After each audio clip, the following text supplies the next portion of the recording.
So we have some attendees joining us, and we're now live on Facebook for this feature artist practice with Gerald Casel dance, not about race dance. And as we all get settled, I'm just gonna share some basic introductory information. My name is Melissa, and I'm the program manager at Joe Good Performance Group. I want to welcome you to Not About Race Dance with Gerald Casel Dance, which is a part of GUSH, a new festival platform presented at the Joe Good Annex, which is obviously now happening virtually. So yeah, thank you so much for joining us. And I just wanted to share that during today's webinar, I'll be hosting, which means I'm handling the technology aspect of the experience. So there are a couple moments where I'm gonna jump in and help with some technical tasks. If you have any questions or need support technically, you can use the chat feature to get in touch with me anytime. If you have questions for the artists that you want answered at some point during the event today, we're asking that you type them in the Q&A feature, which should be displayed on the bottom of your video panel. And we're gonna have time during the end of our webinar today to address most of those. So please, as they come up, use the Q&A feature. A little bit more about GUSH. All of the events in the festival are being offered on a sliding scale. If you haven't done so, and or if you have capacity, please consider donating to support this festival and the Joe Good Annex. I'm gonna paste the link for that sliding scale in the chat just after this. And also one more thing to share, that GUSH is running through Sunday the 31st. And there are a few more events, and I'm also going to paste the link for general GUSH information. So I'm now going to hand it over to Gerald and team, and feel free to let me know if you need help. Thank you, Melissa. Hi, everybody. Welcome to Not About Race Dance. This is a sharing of a process that we've been working on for a couple of years now. And we're happy to be with you through Zoom, and thank you to the Joe Good Performance Group and the Joe Good Annex for making us a part of GUSH. I'm zooming in to you from San Francisco, and I'm gonna just introduce everybody. I'm gonna start with myself. I'm gonna go around and introduce everybody. My name is Gerald Casel. I use he, they pronouns, and I am currently in San Francisco. I'm going to pass it to Rebecca. Hi, my name is Rebecca Chaleff. I use she, her pronouns, and I'm currently in San Diego. I'm going to pass it to Karla. Hi, I'm Karla. I'm in Oakland at the moment, and I use she, her. Audrey. Hi, I am Audrey. Use she, her pronouns, and I am zooming in from Berkeley. Passing it to Kaia. Hello, I am Kaia. I use he, him pronouns, and I am in Novato. Over to you, Tim. Hi, I'm Tim Russell, and I'm zooming in from Madison, Wisconsin, and I use he, him pronouns. Right, back to you, Joe. Thanks, Tim. So this piece is called Not About Race Dance, and it was supposed to premiere in September of this year at Counterpulse with a residency activity at Mansi in Florida, at Florida State University. But because of COVID-19, we've had to change plans and schedules, etc. So when we were first asked to participate in this festival, we were going to create an original piece, actually.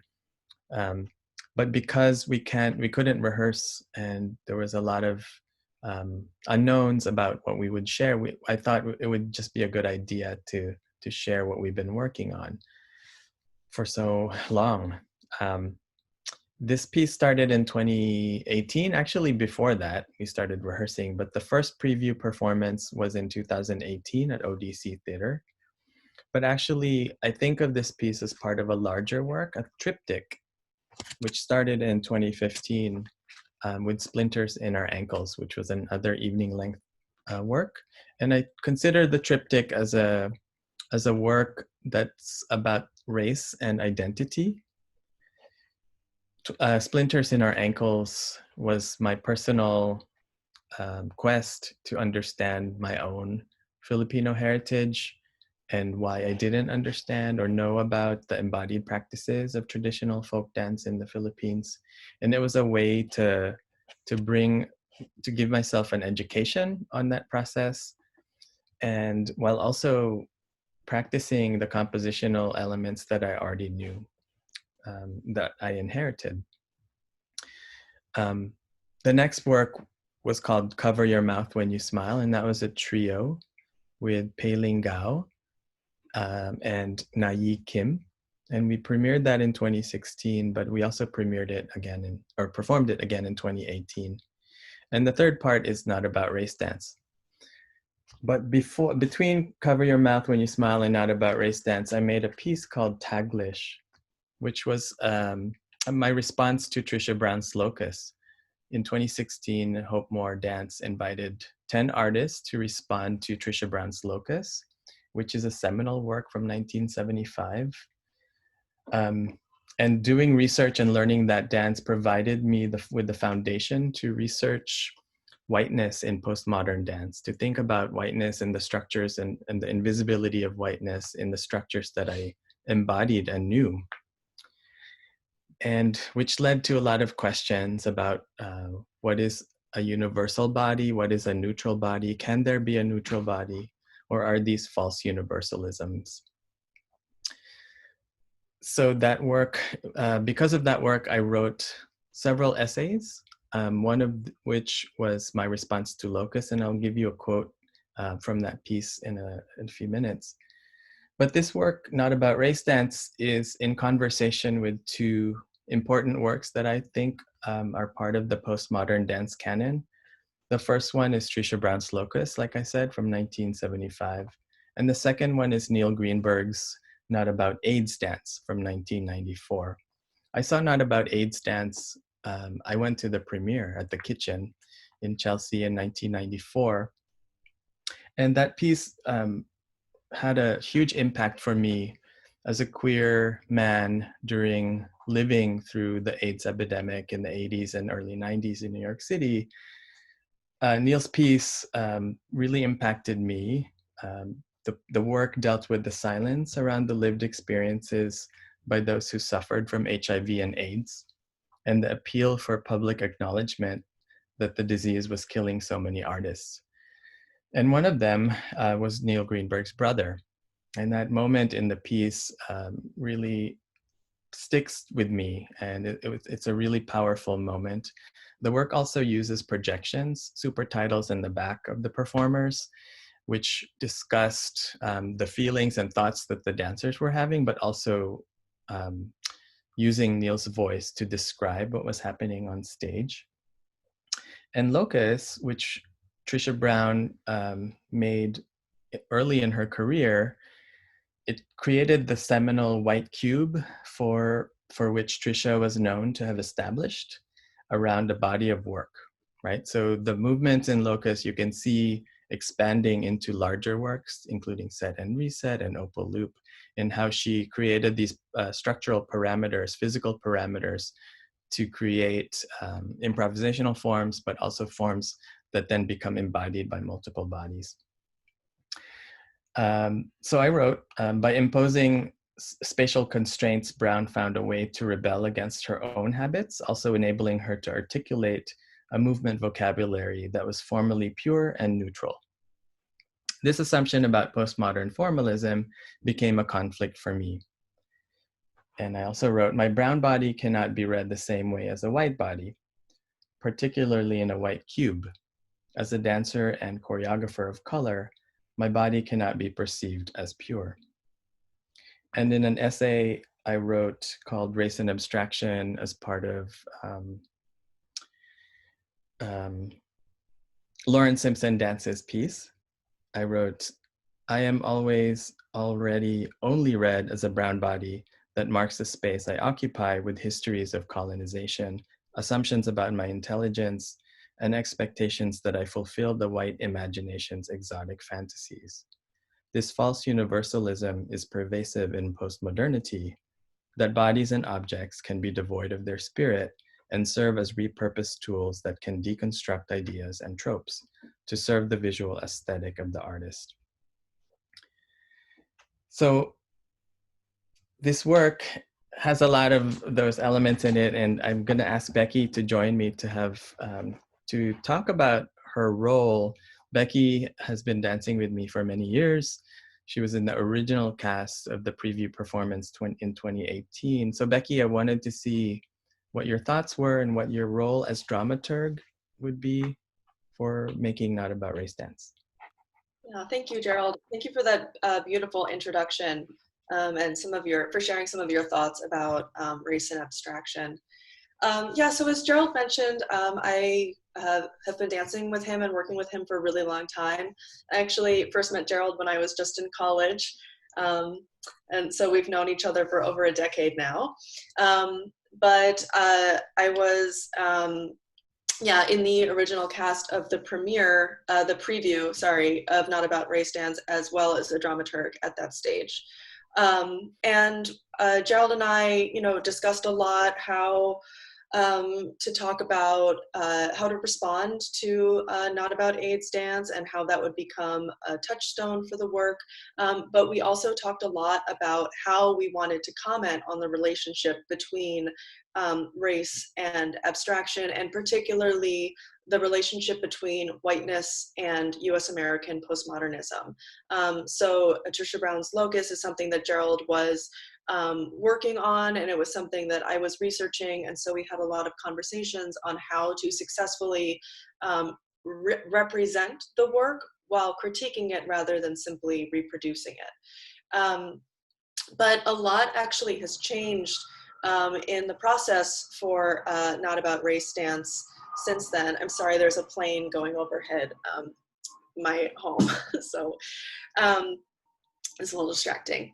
But we, after the preview of Not About Race Dance, we talked a lot about what worked and what didn't. And it felt, I think that we were all very drained from the process of it. And so Gerald and I started talking about how, even though the work itself was very much intended to critique how whiteness operates in modern dance performances and compositions and choreographies and the histories that they represent and reproduce, we actually weren't considering how whiteness was functioning in our own process, and how the whiteness of the performers in the work could often occlude the what the work was trying to say, and also reiterate some of the problematic racial politics that we were trying to speak out against. So we felt that there had to be a major shift in the work, and the beginning of that thinking really had to do with changing the cast from a cast that included a minority of dancers of color to a cast that was solely dancers of color. And so I stepped back from my role as performer, and I'm solely functioning as a dramaturg in this process, and it has been an absolute pleasure and joy to be working in this role with this group of dancers and collaborators. So with a new group, the thinking around the work really changed. And we've been really asking questions around when race becomes visible on stage, because especially in communities that are used to mostly seeing abstraction and formalism on stage, how do we retrain ourselves to not approach everybody as universal, to not approach everybody as something that's supposed to represent something else, but but to really see the person on stage, and to see what they're bringing to the work. So I feel that my role as dramaturg has mainly been, as Catherine Perfetta has put it so beautifully, to ask questions. So asking questions of Gerald about what he wants to bring in the work and bringing some research back in response to those questions, but also asking the dancers about what they're getting out of the work and what they see going into the work and what they want the work to accomplish, and really moving between theory and practice to see if those things are really coming through the work, and how, and what ideas we can maybe use to triangulate the process a little bit more. So that's a bit about my role in the work. So I will pass it back to Gerald. So I thought it would be a good idea to share a little bit of existing material that we've recorded. We're going to show you about 2 minutes of material that we rehearsed back in December, I believe, at Counterpulse before we went to APAP in New York City. And it's in the middle of Audrey and Karla's duet.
Thank you, Melissa.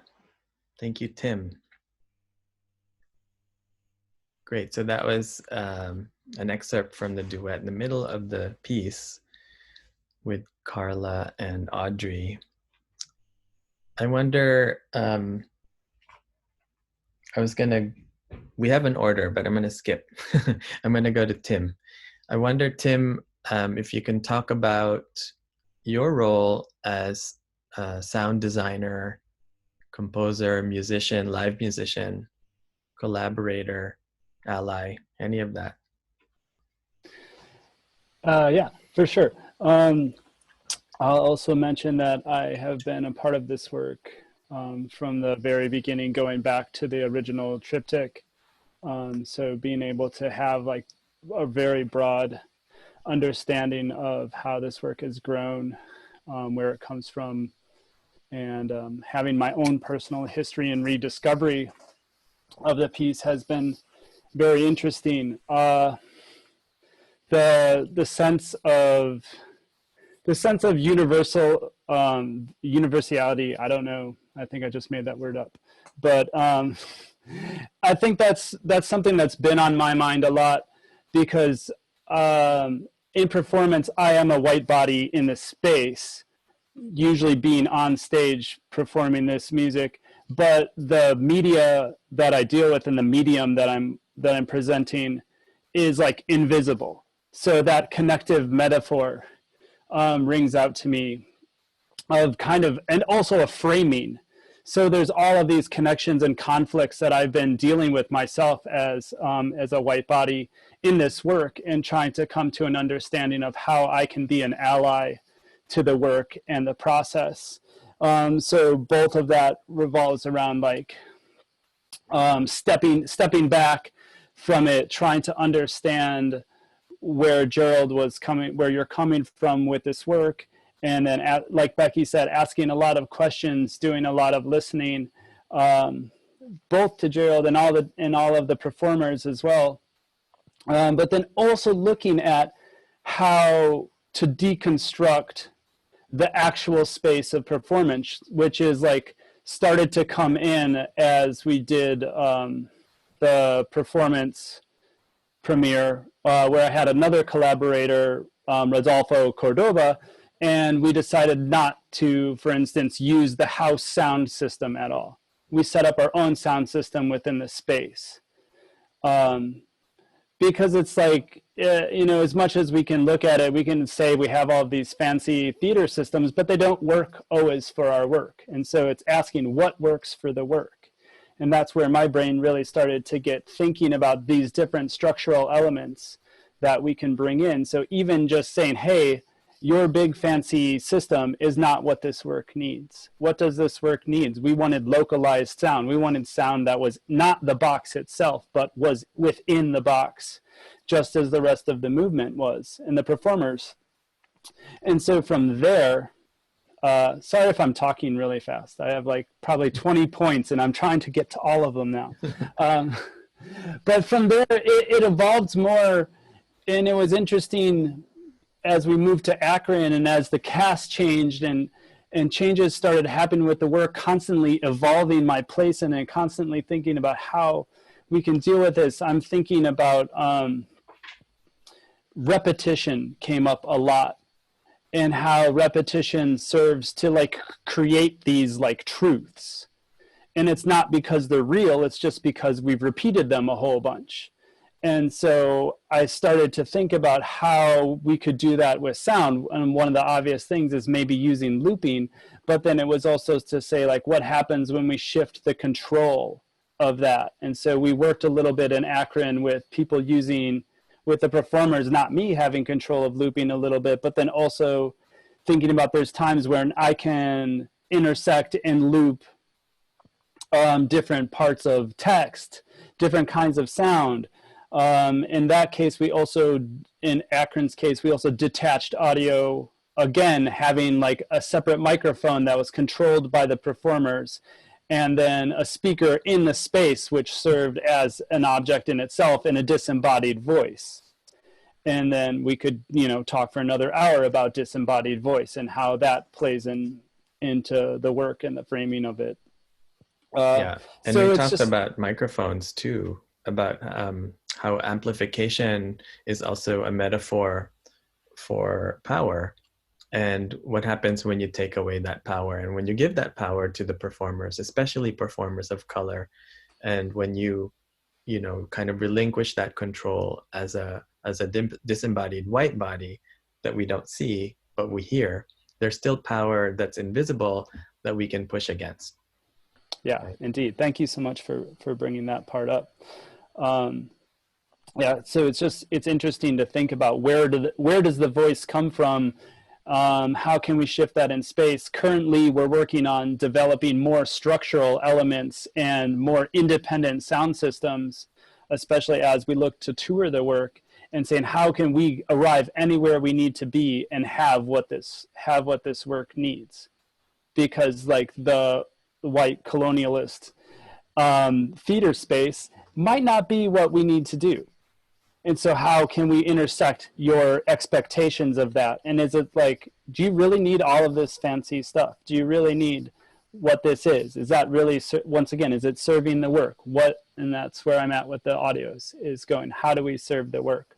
Another thing that I'll say, and then I'll stop because I'll talk forever, is that like, this particular sharing of work right now is really hard for me, because like my medium, just like the performance medium, does not really translate very well. So a lot of the stuff that I was doing when we performed it in New York also deals with what's called standing waves, and it deals with pressurizing space using sound waves. And so you don't get to experience that pressurization in the same way. And I'm not in the space, so I can't feel it. So I chose to do something a little bit different. Like I was just making sound live to what you just saw. And so we don't get that idea of dissonance and pressurized space and depressurized space in the same way, because we're not all in the room, and I don't have, you know, it doesn't work with computer speakers because they can't produce the frequencies loud enough or low enough, blah, blah, blah, science. So that's about all I'll say. I look forward to working with this and going forward. Yeah, for sure. Thank you, Tim. And Tim and I have been working since 2012. So we're going to show you some excerpts of material that we've been working on since Corona.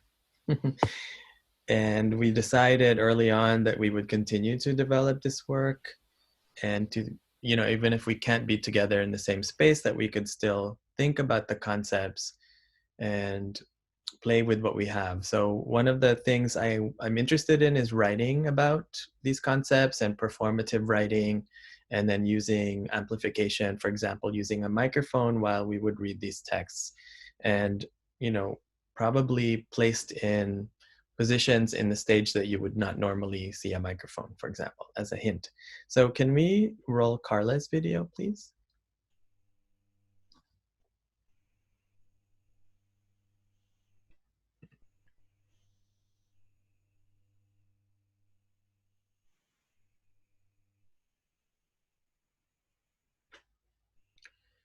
Dear Karla, watching you dance without this frame is difficult for me, since we've been so immersed in this discussion on whiteness. However, it's beautiful to see you move, as always. I feel the weight of Eurocentric aesthetics, and that is inextricably linked to white supremacy when I see white concert dance. But the sadness comes when I practice it. Our bodies hide the duress through somatic practices that make the forces of whiteness invisible. I can feel this in your body as I watch this video. There's a certain knowing, but also a feeling of unbelonging to certain gestures and movements, like the same sensation I get when I pay for things at Target, and there's a surveillance camera on me while I nervously pay. Someone is watching and they want you to know. But the reasons they watch are always implied, yet partially hidden. But the second wave hits as I exit the store, and I'm watched carefully by the black security guard. An eerily similar sentiment when a colleague of color says, "You're so articulate." White supremacy infects all of us, and yet it knows how to hide and when to come out to make sure we don't rise up. I can move around certain spaces, but I can never really feel free. I can sense this in my body when I dance. Hesitation, mimicry, unbelonging, and always self-scrutinizing. I can also sense it when I watch you in this video. That lens of surveillance and that burden of legitimacy.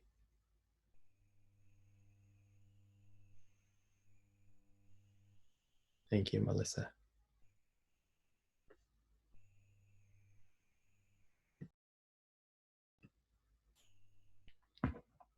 So that was one experiment using a prompt that I gave the dancers.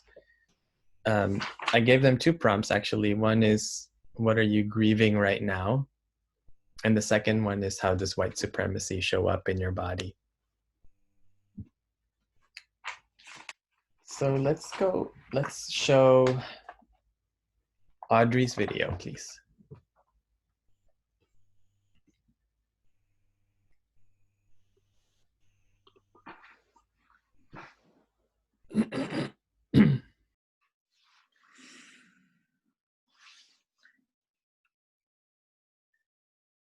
I made this connection while reading Gerald's response about the feeling you get when you're inside Target, waiting in the checkout line.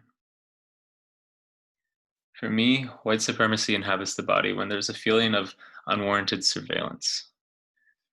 It's a difficult thing to put my finger on, but I guess it's best described as a subtle unease which affects the rest of my body, making me think about every mundane movement I make in order to appear as unsuspicious as possible. The phrase, "just act normal," ironically comes to mind. Recently, during the time of shelter in place, I found this feeling when dancing in front of a camera. No matter how much I try to act normal or move without thinking about it, in the back of my head, there's always the knowledge of the other perspective, and I can feel it affecting my body as I move. It makes me go into this strange cycle of being overly cognizant of every movement I make so that I can picture what I look like in my head while I'm moving. It feels very disembodied, which is quite opposite of how I feel when I move alone. When I move alone, I'm able to go into a focused zone where I can either move to what feels good or workshop different ways of moving.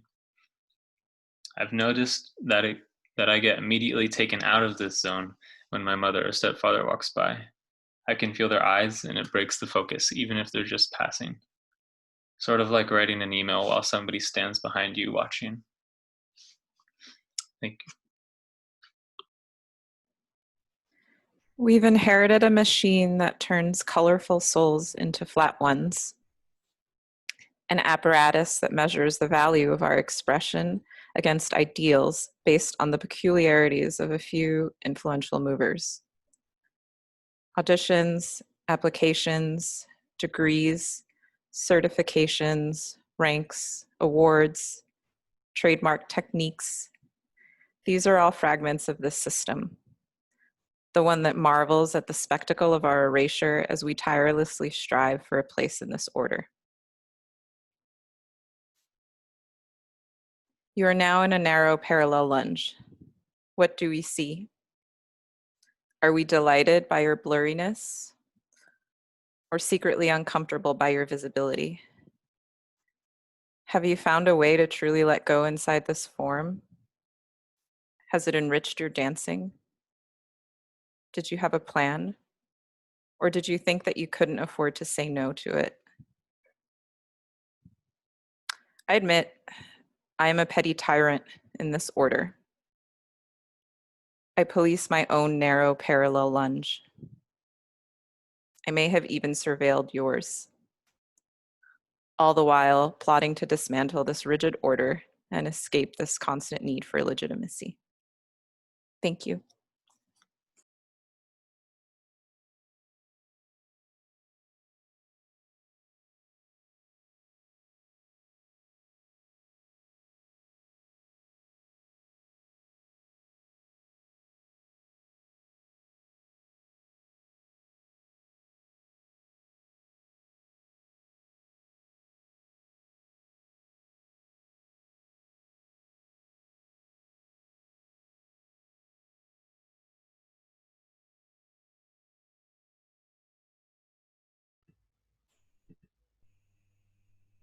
Thank you.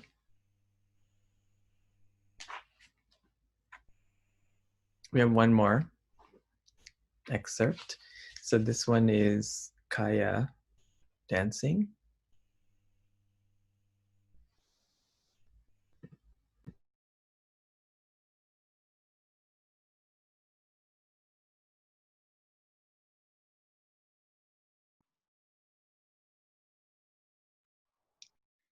As if grief were a space in my body waiting to be found. I repeat enough as if to clarify that, yes, I am in this body now. It is me. the reflections of white supremacy in my remembered forms, superimposed by the thought, if I would do this again, I might get to something deeper, an older memory, something more true in this body now. But here at the screen, watching you move inside and of the form and making it, I can't help but recognize myself. How do I also move into a recognizable shape, even when the form is always changing? In other words, how do you see me? I remember another light-skinned Black colleague describing the institution of academia, perceiving them as, quote, palatable until I open my mouth, end quote. I feel myself often navigating a similar superimposition, and I wonder whose palate I am pleasing when I am able to recreate the form, perform the gesture, shape the memory well. The phrase, "you're so articulate," presses up against the tension that my body, as palatable as my performance may be, my body remembers something else. And I wonder if I recognize something in repetition, as if to get to a place of formless movement. And if grief is there, or if grief is the route it takes to get there, then perhaps I welcome it. Thank you.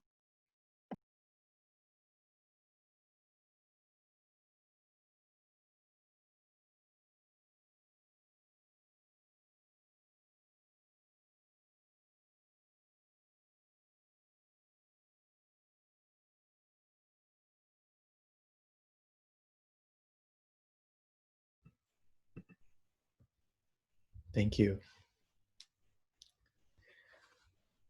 I saw a lot of new things there, especially how clunky Zoom can be, but also how beautiful clunkiness is.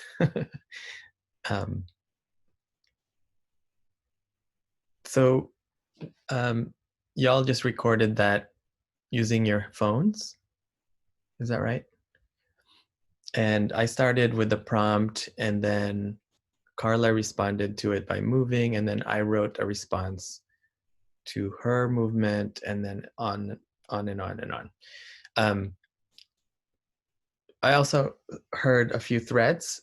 You know, this is probably the second time I'm hearing Audrey's text, for example, and also the first time I'm hearing Karla's, and there's already some threads in the writing. Did you guys, were you thinking about that as you were dancing and or writing about this?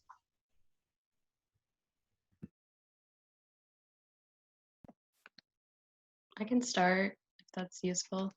I was moving from, when I recorded my video, I was moving directly from the prompts, what are you grieving right now, and where does white supremacy live within the body? And I found that they were sort of asking the same question of like, where is grief in the body? And then I think from the embodied experience is where my writing started from. And then I found that repetition as like a form that I practice, that I find in my practice and also in this work, is like such a strong thread and such a way to like get to the core of something, or the core of something more like buried or deep. And so I think I was writing from my physical experience, and then was also acknowledging that I was speaking in reference to what I would see on the screen, and so was also in conversation with Karla and Kaia's video. Yeah, I think that's what I have so far. And is that, add? oh, sorry. Sorry. Is that related to the practice we have in the studio? Is that parallel, or is it totally different, or can you connect those two? I think it's probably like parallel enough that it's almost the same, but it's like slightly in the next lane, in the sense of like, in the studio, I'm still responding to what I'm seeing. I'm still responding to physical impact of moving with bodies, but I think the time frame of the affect is shifted to a once a week time span instead of like moment by moment. As far as like, that's how often we've been meeting on Zoom since shelter in place. And so I think it's happening from the same place in my like consciousness, but definitely the physical affect is and the time of the affect is different. Karla. Okay, let's see if I didn't lose my train of thought now. So Gerald started proposing 2 prompts, which I think you mentioned, which was what are you grieving and where does white supremacy show up in the body? And I just chose to make a phrase and then reflect on it as an approach to try to find the answer. In particular to the where does white supremacy show up in the body? Because what are you grieving feels like something that I always hold really close. I noticed that, I think, in our duet, Audrey, a lot, where on the inside, it feels like there's like a lot of struggle for wanting to come together and unity and like trust and power. And then watching it actually from the outside, it was really nice. I don't get to do that very often. I think I've only seen it from the outside one time, but it gives me like hope in the sense that like that unity and that trust and that power is already there. It's just maybe unclaimed. So there's that. But yeah, with the prompts, I think looking at it, so I sent it over to Gerald and I got a response. And I don't know, it kind of made me laugh because I was like, oh, damn, it's that transparent. This constant need, this constant conflict between the mind and the body, you know, because the body just wants to move. And then the mind just latches on to these aesthetics and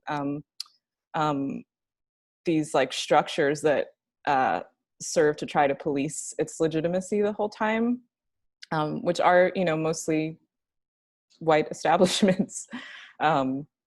So yeah, I don't know. It's been interesting to kind of to move a little bit and then to step back and to watch and then to also have this space to kind of be by yourself and see like how willing you are to let go. Because when we're together in the rehearsal process, it's really easy. You know, we step into a space where we feel really comfortable and we give each other a lot of space and time. But when you're by yourself, it's like, are you really willing to detach from some of these things that you've imposed, that, you know, that you've like learned and that are now manifesting and really limiting the body in these really negative ways. So, yeah.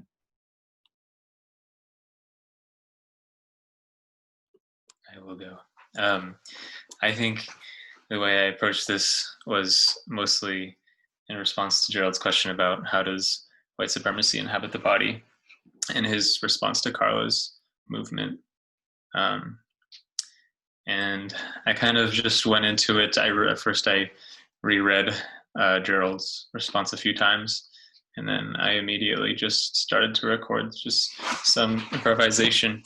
And the main thoughts going into it was, well, I was just sort of letting whatever movement I felt come up and happen. And then at the same time, noticing how it felt in front of a camera and rewatching it. I know sometimes I like looking out of like the side of my eye at the camera while I'm dancing. And I guess that's a pretty apparent way that I found white supremacy in my body, because it's similar to what Gerald was saying. I think about the constant self-scrutiny and the mimicry of images that we hold in our heads.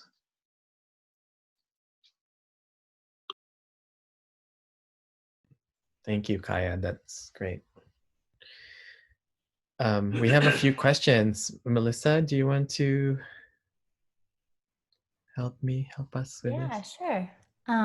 We had a couple questions come in through the Q&A that I'm just gonna read aloud. The first one from Bhumi Patel. They ask, for this work, how much does it matter what an audience get it? What is it in the context of this work? I think about what I get from what I've seen of the work, but I don't want to assume. Any thoughts?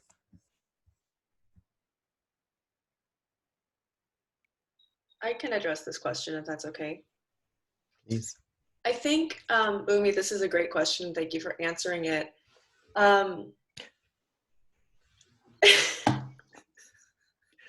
I think she asked the question. Well, maybe she can answer too. I don't want to assume. Sorry. So meta. I didn't even know that I had said the wrong thing until I heard you laughing at me. Anyway, it's a very good question. And I think that this idea of getting a piece of art or a work of art or choreography, dance, movement, anything, is something that's a really slippery concept, because what does it mean to get something? Does it mean you know all the answers? Does it mean that you understand everything that the work is saying? Does it mean that the work only has one thing to say? So I think, and it also prioritizes this idea that what's being communicated is only being communicated on an intellectual level, which prizes the idea of like being correct and understanding everything. One of the shifts that we really have been moving towards in this iteration of the work is the importance of affect, which is something that Audrey was talking about, or the way that feeling and physical resonances become part of our perceptions and experiences of race. So I think that more than asking an audience to get it, that we might ask an audience to open themselves to an experience that might be new to them, and to allow those resonances to move through their own bodies and perhaps influence those bodies differently.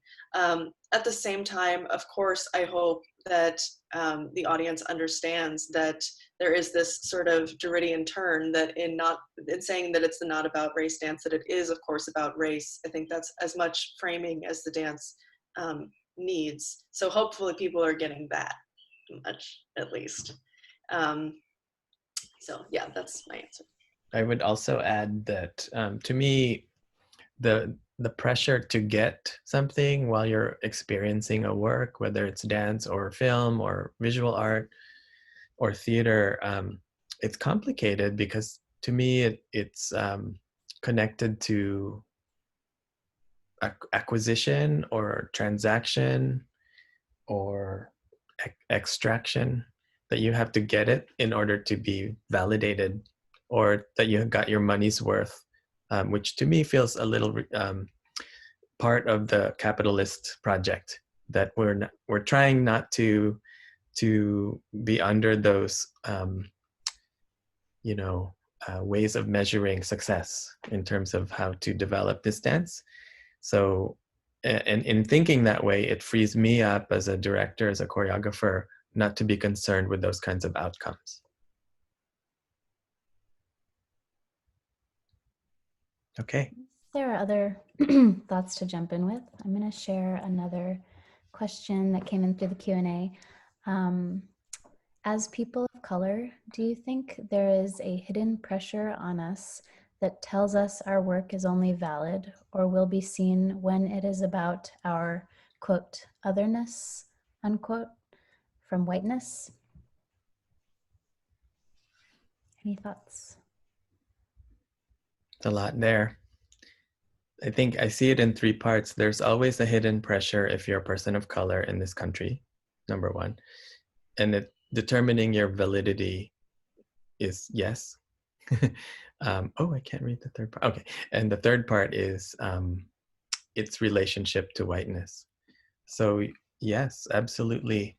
I think the thing that I'm trying to move away from is essentialism, which means that as a person of color, you have to do only person of color things.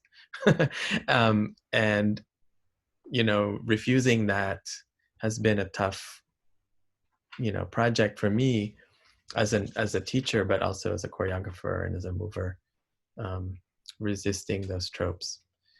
Does anyone else want to respond?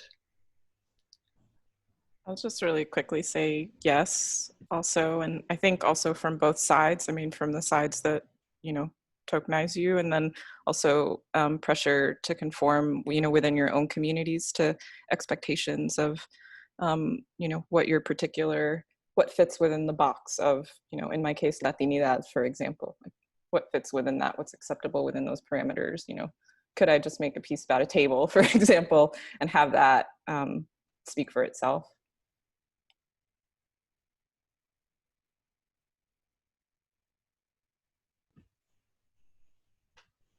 There's another great question. Yeah, there is another question that came in through the Q&A. There's also one that I will share after that came in through Facebook, but Oh, cool. in the Q&A, Elizabeth says or asks, working with white choreographers/directors, how can the dancers of color help them understand that identity matters if they choose to ignore race on stage?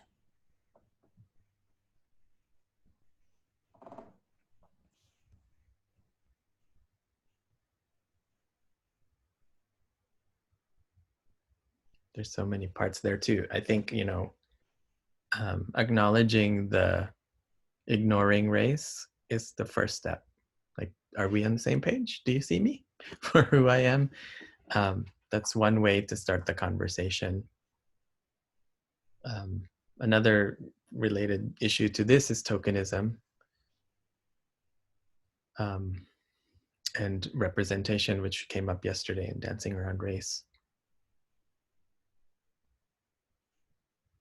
But I think for me, the burden is not on people of color or artists of color. This is not, it's not our job as in any part of our existence to educate white folks. This is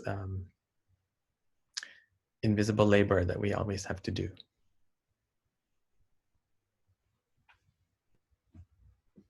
Anyone else?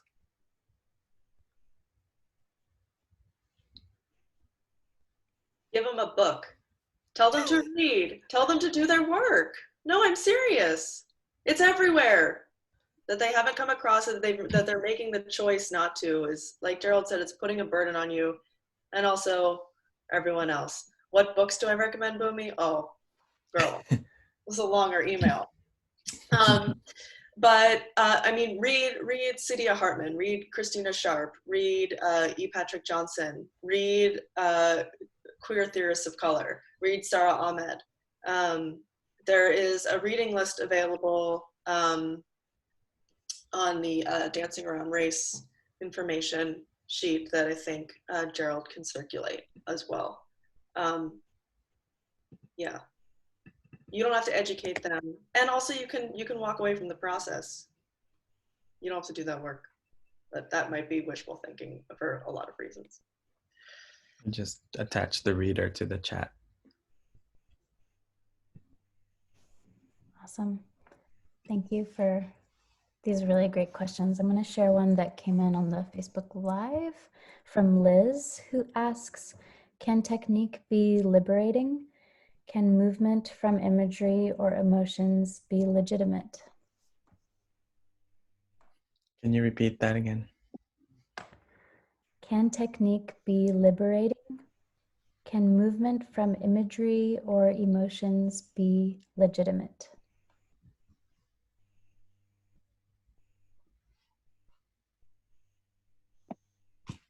Yes and yes. I think anything can be liberating as long as it's considering liberating everybody, not just specific people. And the second part is, yes, imagery can totally provide that.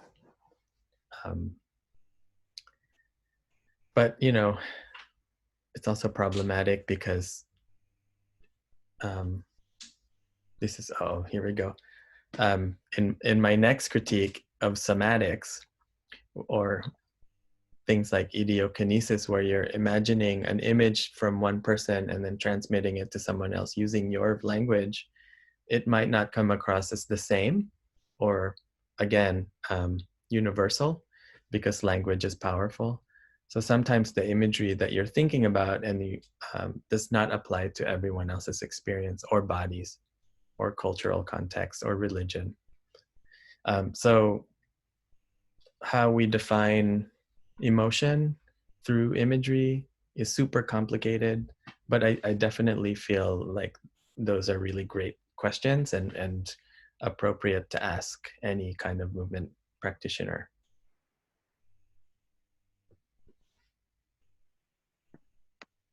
Yeah, and I could just add a jump into that question, I also wonder, like, how do we define technique?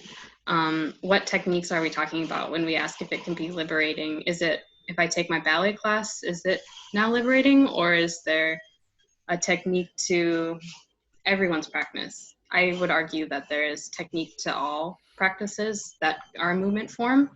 And so, yeah, I think technique is liberating because I understand technique is just a structure of approaching how the body forms itself, from whoever that's coming from. And I think I also wonder if the question of legitimacy, I'm wondering how we value, like, I'm questioning and I'm hearing a value of like outside forces being like more legit, like outside structures, than like a felt experience from self. So I'm wondering if yeah, I think my felt experiences are very legitimate for truth.